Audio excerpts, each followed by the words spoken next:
The modern world remembers Pythagoras as a formula, a triangle, 3 sides, a clean equation written on a classroom board. For most people, his name belongs to school books and the quiet certainty of mathematics. History made him safe by reducing him to a theorem, but the man behind the theorem was not safe. In the ancient world, Pythagoras was remembered as something far stranger, a seeker of hidden wisdom, a teacher surrounded by silence, a man who spoke of the soul as if death were only a passage, and of numbers as if they were the secret bones of reality. Before his name was attached to geometry, it was attached to initiation. His followers did not gather around him only to learn proofs. They entered a way of life. They obeyed rules, kept silence, purified the body, trained the mind, listened to music as a sacred force, and believed that the soul could pass from one body into another. To them, number was not abstract. Number was living law. Behind music,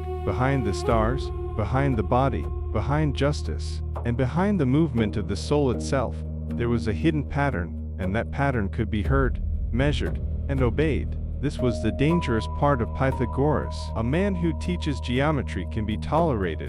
A man who teaches that the universe is built on a hidden order, and that only the purified can understand it, begins to gather something more powerful than students. He gathers believers. In southern Italy, Pythagoras founded a brotherhood that was part school, part religious order, part political force, and part mystery cult. Those who entered it did not simply study under him. They submitted to discipline. They guarded teachings that were not meant for everyone. The theorem survived because it was safe. The brotherhood was not. Behind the familiar equation that history allowed to remain, there was another Pythagoras, the master of a secret order, that believed numbers were divine. The soul was immortal, and the visible world was only the surface of a deeper music. Pythagoras was born on the island of Samos, but the world he wanted was never limited by the shores around him. Samos gave him a beginning, not a destiny. It was a place of ships, trade, politics, ambition, and noise. Men argued over power,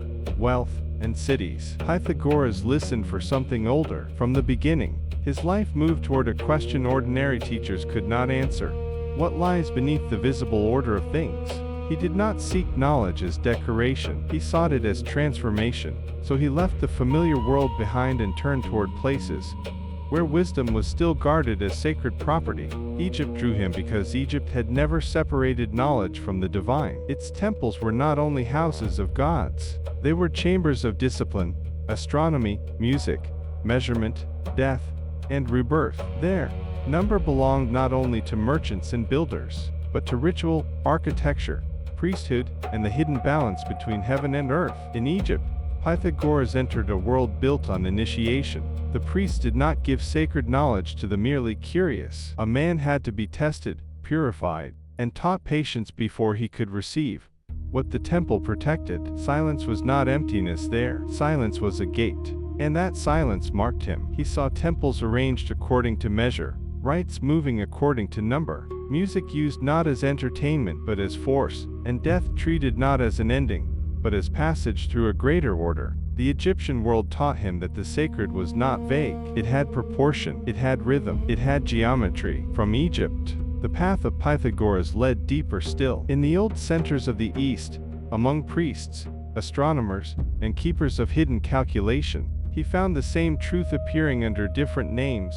Beneath the visible world stood an order older than human law, and the human soul could either live blindly inside that order or awaken to it. When Pythagoras returned west, he did not return as a man who had collected foreign teachings. He returned as someone remade by them. He carried with him the sacred power of number, the discipline of initiation, the purification of the soul, the force of music, and the belief that wisdom was not meant to be scattered among the unprepared. Knowledge had to be guarded because knowledge changed the one who received it. It could elevate the soul. It could also destroy the unworthy. This was the seed of the brotherhood. Pythagoras had seen that truth could not survive as a public argument shouted in the marketplace.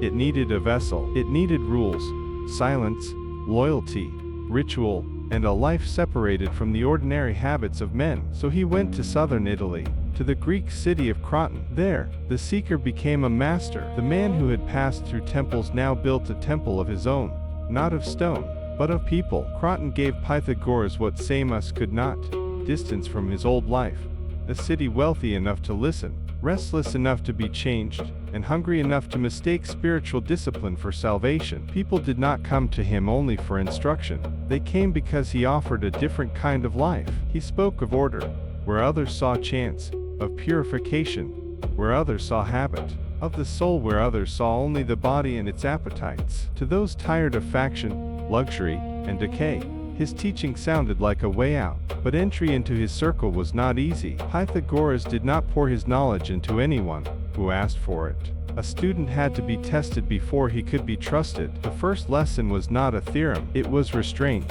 Some listened for years without seeing the master directly. They heard his voice from behind a veil. The voice came first, the presence came later. This was not theater, it was initiation. The brotherhood formed around that silence. Its members shared meals, habits, rules, symbols, and a vision of the world that set them apart from everyone outside. Food, speech, music, sleep, friendship, study, anger, desire, and silence all became part of the same discipline. Pythagoras did not separate philosophy from daily life. To him, wisdom was not something a man possessed in his mind while living like everyone else. Wisdom had to remake the entire person. This is why the brotherhood became more than a school. A school teaches what can be repeated, and order guards what must be lived. The Pythagoreans were united by initiation. They believed they had entered a pattern hidden from ordinary men, and that by living according to that pattern, the soul could rise above the confusion of the world. And Croton began to feel their presence. The followers of Pythagoras were disciplined, loyal, and serious. They did not look like men chasing pleasure or power in the usual way. Yet power came to them precisely because they seemed free from ordinary hunger. Their way of life gave them influence. Their influence gave them enemies. Not everyone who came to the door was allowed inside. That mattered. A man rejected by a public teacher may walk away annoyed. A man rejected by a closed order may walk away humiliated. He has been told that he is unworthy of a hidden life. The silence that protected the teaching also fed suspicion. The discipline that looked holy to one man looked arrogant to another. The more the Pythagoreans withdrew from ordinary life, the more ordinary life began to wonder what they were becoming. A brotherhood that controls itself can begin to shape a city, and that was when the teaching became dangerous. Pythagoras had built his temple of people. Now that temple was beginning to cast a shadow. At the center of the Pythagorean brotherhood was a belief so simple that it could be mistaken for mathematics. All things are number. To the modern ear, this sounds like philosophy, a strange ancient way of saying that the world can be measured, but for Pythagoras and those who followed him, it meant something far deeper. Number was not a human invention placed over reality. Number was the hidden structure from which reality emerged. The world did not become orderly because men counted it. Men could count because the world was already ordered. This revelation changed everything. A stone had weight, a string had length, a note had pitch, a body had proportion, a season had return, a star had movement. Beneath all of them, there was relation, measure, rhythm, and pattern. Pythagoras saw that sound itself obeyed number. A stretched string, divided according to simple ratios, produced harmony. The ear recognized beauty before the mind understood why. Music was number becoming audible. This made music sacred. If the soul was disturbed, it could be tuned. If the body was restless, rhythm could steady it. If the mind was clouded, harmony could bring it back into order. The Pythagoreans did not listen to music as decoration. They listened as men approaching medicine, prayer, and law. What was true in music was true in the heavens. The stars did not wander through emptiness without meaning. Their movements belonged to a greater harmony, too vast for ordinary hearing but not beyond sacred understanding. The cosmos itself was an ordered whole, and every part of it had its place, its measure, its interval, its silent note. This was the music of the spheres, not a song sung for human ears, but the living harmony of the universe. To know number was to approach that order. To live wrongly was to fall out of harmony with it. The brotherhood guarded this teaching through symbol. Their most sacred sign was the tetractys, 10 points arranged in a triangle. To an outsider, could look like a simple figure. To the Pythagorean, it contained the pattern of creation. 1 was unity, 2 was division, 3 was harmony, 4 was manifestation. Together,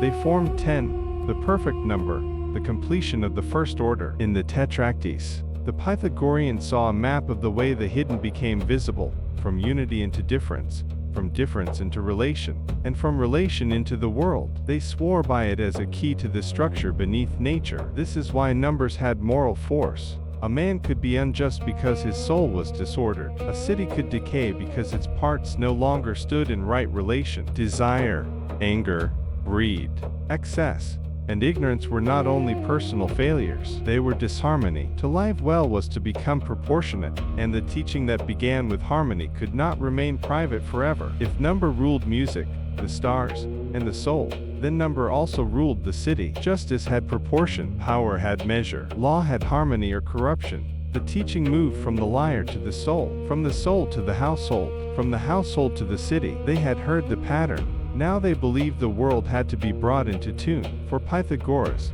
the human being did not end at the edge of the body. The body was a dwelling, could be entered, left behind, and entered again. A life could close, but the soul did not vanish with it. The soul did not die. It passed. To the Pythagoreans, death was not a wall, it was a crossing. The soul moved from form to form, life to life, body to body, drawn by the condition it had created within itself. A soul ruled by appetite sank lower. A soul disciplined by harmony rose closer to the divine order. No life was isolated. Every act continued beyond the grave. Food, speech, anger, desire, violence, music, silence, friendship, study, and sleep all shaped the soul that would one day leave the body and seek another form. This is why purification mattered. The body had to be trained because the soul moved through it. Desire had to be governed. Speech had to be restrained. Music had to be chosen carefully because sound entered places argument could not reach. Silence had to be practiced because the soul could not hear the divine pattern while filled with the noise of the world. The brotherhood lived this way because they were preparing the soul for its next passage. Pythagoras himself stood at the center of this belief like a man who had already crossed the boundary others feared. His followers did not see him only as a teacher of doctrines. They saw him as someone who knew the path of the soul because he had walked it before. He spoke of former lives as if memory could pass through death. In his presence, reincarnation was not a distant theory. It was the hidden biography of every living being. This gave his teaching a strange tenderness. If the soul could pass through many forms, then life could not be treated carelessly. The animal might not be merely animal. The stranger might not be merely stranger. The living world was filled with hidden histories, wandering souls, unfinished journeys. But the same teaching made the brotherhood more separate from the ordinary city. Outside, men lived as if the body were the center of existence. Inside the Pythagorean order, life was measured against a longer road. The soul would continue, and because it would continue, life had to be made worthy of continuation. That belief made them powerful, and power, even when it calls itself purity, always draws enemies. The brotherhood of Pythagoras did not fall because it was weak. It fell because it became visible. For a time, the order in Croton seemed to prove the power of its own teaching. The followers of Pythagoras were disciplined, restrained, loyal, and bound by a vision stronger than ordinary ambition. They did not move through the city like men chasing influence, yet influence gathered around them. Their self-control made them respected. Their secrecy made them feared. Their unity made them powerful. A city can tolerate philosophers. It becomes uneasy around an order. The Pythagoreans were not merely discussing the nature of reality in private rooms. Their teaching shaped the way they lived, judged others, and understood justice, law, power, and the soul. This was where wisdom began to look like control. To the initiated, the brotherhood was a vessel of sacred order. To those outside it, it became a closed circle of men who spoke of purity, guarded secret teachings, recognized one another through signs, and stood near the center of civic power. The more the Pythagoreans believed they were serving harmony, the more others saw them as a hidden force inside the city. Resentment gathered. Those refused entry hated the door. Those who did not understand the silence imagined what might be concealed behind it. Those who lived by appetite despised men who called appetite disorder. Those who wanted power in the old way feared those who seemed to possess it without reaching for it. The brotherhood had separated itself from ordinary life. Now ordinary life turned against it. The attack came like a judgment from the world Pythagoras had tried to overcome. The house where his followers gathered was surrounded, Fire was set against the place of teaching, the order that had lived by silence, number, discipline, and the purification of the soul was forced into smoke, panic, and flight. The temple of people began to burn. Some of the brothers died inside. Others escaped through flame and confusion. The teachings that had been guarded through years of discipline were suddenly carried in fragments by men running for their lives. What had been whole became scattered. What had been spoken in secrecy now survived as memory, symbol, and rumor. Pythagoras himself passed into shadow. His ending was never allowed to become simple. One road leaves him in flight. Another leaves him in silence. Another places him beneath the weight of grief, as the brotherhood he built collapses around him. But the shape of the ending matters more than the exact road. The master who taught harmony was swallowed by the disorder of men. Croton could burn the meeting house. It could not burn what had already entered the world. The brotherhood broke, but the teaching survived in altered forms. It passed into philosophy, mathematics, music, ideas of the soul, and secret traditions that would appear again under other names. The outer order was shattered. The inner pattern continued. That was the strange victory of Pythagoras. The world destroyed the vessel, yet kept drinking from what it had carried. History chose the safest part. It kept the theorem because the theorem could be placed on a board, taught to children, and separated from the man who turned number into religion. The theorem could be made harmless. The brotherhood could not. Behind the triangle remained the forbidden memory, a closed order that believed reality had a hidden structure. The soul belonged to it, and music was the echo of the universe itself. The modern world remembers the equation, but beneath it stands another Pythagoras, the master who turned number into religion, silence into initiation, music into purification, and death into a doorway. His brotherhood was broken. His secret was not. Because every time the world repeats his name without remembering what stood behind it, the old pattern hides in plain sight.